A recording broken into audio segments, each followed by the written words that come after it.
Olá, povo de Deus, 11ª semana do tempo comum, sábado, 18 de junho de 2022.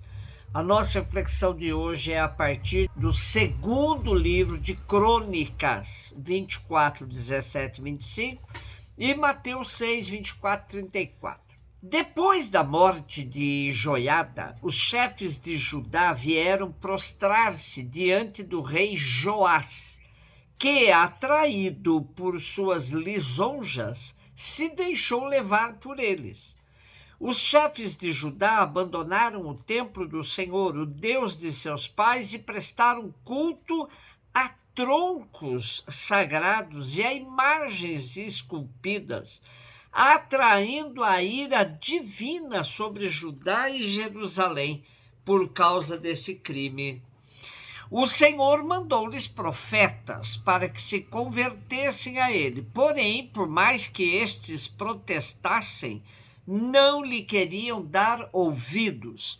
Então o Espírito de Deus apoderou-se de Zacarias, filho do sacerdote Joiada, e ele apresentou-se ao povo e disse: Assim fala Deus, por que transgredis os preceitos do Senhor? Isto não vos será de nenhum proveito. Por que abandonastes o Senhor? Ele também vos abandonará. Eles, porém, conspiraram contra Zacarias e mataram-no à pedrada por ordem do rei, no pátio do templo do Senhor. O rei Joás não se lembrou do bem que Joiada, pai do profeta, lhe tinha feito, e matou seu filho Zacarias. Este, ao morrer, disse: que o Senhor veja e faça justiça.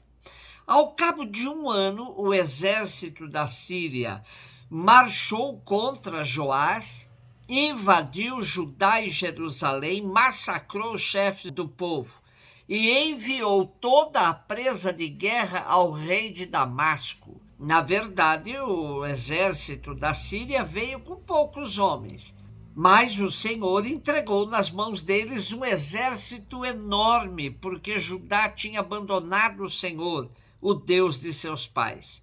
Assim, os sírios fizeram justiça contra Joás, e quando eles se retiraram, deixando-o gravemente enfermo, seus homens conspiraram contra ele para vingar o filho do sacerdote Joiada e mataram-no em seu leito. Ele morreu e foi sepultado na cidade de Davi, mas não no sepulcro dos reis. Várias vezes me deparo com pessoas que quiseram fazer a aventura de ler a Bíblia toda, começando pelo seu primeiro livro, Gênesis, e seguindo livro a livro, tendo como meta chegar ao livro do Apocalipse, o último. Tais pessoas se sentem questionadas quando passam pelos livros das crônicas. Elas têm uma sensação de já li tudo isso nos livros anteriores de Samuel, Reis e outros. De fato, há muitas repetições, mas com acréscimos e omissões do seu autor. Por que será que o autor do livro das crônicas se empenhou a dar a sua versão dos fatos? Não bastava o que já tinha sido escrito? É preciso, então, atenção redobrada para perceber nas entrelinhas a intenção do agiógrafo. Os livros das crônicas foram escritos por volta do século V, menos, depois da volta do povo de Deus do deserto da Babilônia, isso é certo. Sua narrativa se centra no templo e 1/5 da obra é constituída por listas de nomes, no gênero de genealogias. Como nos diz Luiz Alonso Tscheckel, esse recurso certamente denota o desejo do autor de registrar com fidelidade burocrática e de arquivar e copiar. É claro que essas listas não interessam ao leitor comum, e é lógico que as salte, muitos personagens e pouca ação. Mas podemos entender que o autor quis ligar Davi a Abraão e Adão, como muitos israelitas se ligam com os 12 patriarcas e com o seu pai Jacó. Com esse recurso, o autor nos mostra que a história é um movimento de geração em geração. Nada de mitos nem de heróis legendários, mas homens de carne e osso com seus nomes próprios. E essa história é prova da fidelidade de Deus, que não deixou o seu povo perder-se nem extinguir-se, mas sempre o acompanhou com a bênção patriarcal da fecundidade, umas vezes acrescendo, outras vezes conservando um resto. Nosso trecho de hoje mostra a ingratidão do rei Joás, que se esqueceu do bem que Joiada lhe havia feito e matou Zacarias, seu filho. Essa foi uma tentativa de calar a voz da profecia, mas a justiça foi feita contra Joás, como Zacarias profetizou no momento de sua morte.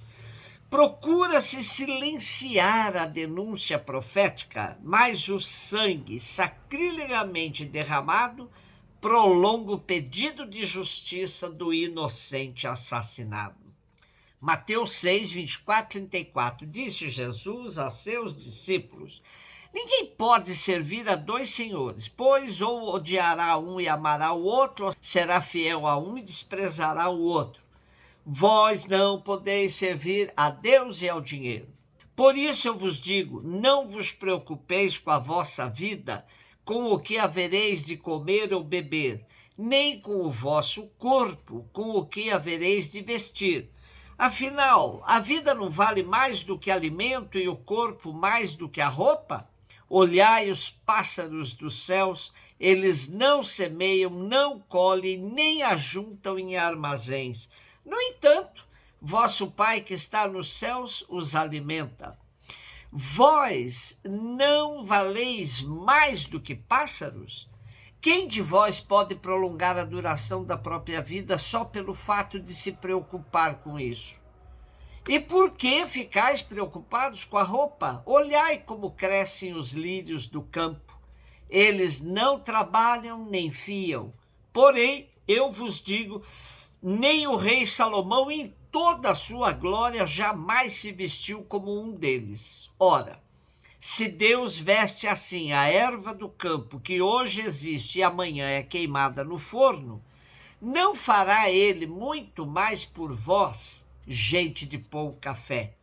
Portanto, não vos preocupeis dizendo: o que vamos comer? O que vamos beber? Como vamos nos vestir? Os pagãos é que procuram essas coisas. Vosso Pai que está nos céus sabe que precisais de tudo isso. Pelo contrário, buscai em primeiro lugar o reino de Deus e a sua justiça, e todas essas coisas vos serão dadas por acréscimo. Portanto, não vos preocupeis com o dia de amanhã, pois o dia de amanhã terá suas preocupações. Para cada dia bastam seus próprios problemas. Estamos ainda no contexto do grande primeiro discurso de Jesus no Evangelho de Mateus. Temos hoje a contraposição entre a busca de segurança nos bens terrenos e a confiança em Deus. Temos um apelo forte para que busquemos nos concentrar nos valores do reino e não no excesso de preocupação com os valores da terra. O reinado de Deus e sua justiça visam também uma ordem justa entre os seres humanos. Nosso texto se apresenta com um tom poético, fruto de uma contemplação de Jesus frente aos elementos da natureza. Tudo transcorre para o bem de todos, se soubermos perceber que tudo está interligado. Os pássaros dos céus, os lírios do campo, são objeto da contemplação da obra criada pelo Pai com uma enorme singeleza. É claro que Jesus não está pregando uma vida despreocupada, fútil e sem compromissos, mas ele muda o eixo de nossas atenções diárias para buscarmos uma vida mais simples, mais leve e despojada.